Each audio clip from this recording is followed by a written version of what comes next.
Recording studio Supaul. DJ Govind Bihar.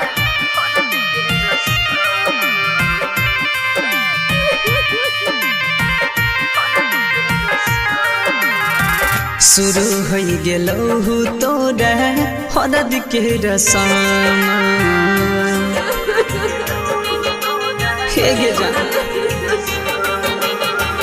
शुरू हो गेलहु तोरा हरद के रसम शुरू हो गेलहु तोरा हरद के रसम सखी सहेली मोहमियो सखी सहेली मोहमियो घासी अंगे अंगे शुरू हो गेलहु तोरा हरद के रसम शुरू हो गेलहु तोरा हरद के रसम।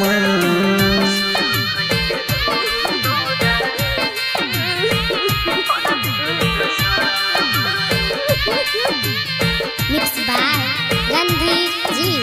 डीजे गोविंद बिहार।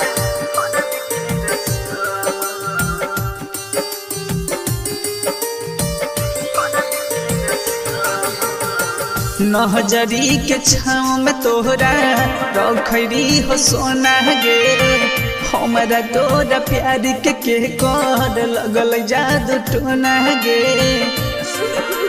गे जा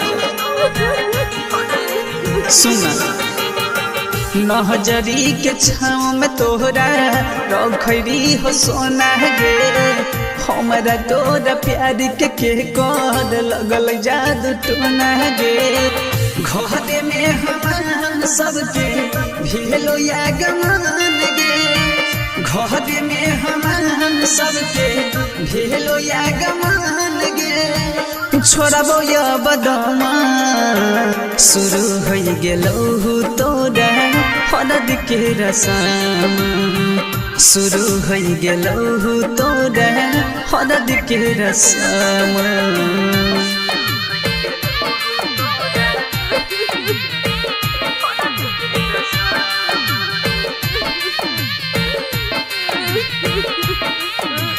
डीजे गोविंद बिहार।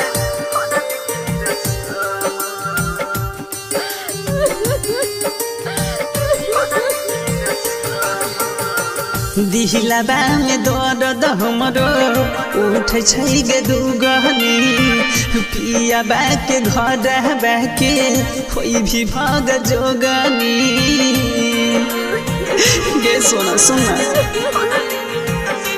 हे गई दिहलाबा में दर्द हमरो उठ छै गे दुगनी पियाबा के घर बाके कोई भी भाग जोगनी रोशना के छोड़ी जइबे कहरी के वादा रोशना के छोड़ी जइबे कहरी के वादा आई तो जब बलमा शुरू हो गेलहु तोरा हरद के रसम शुरू हो गेलहु तोरा हरद के रसम।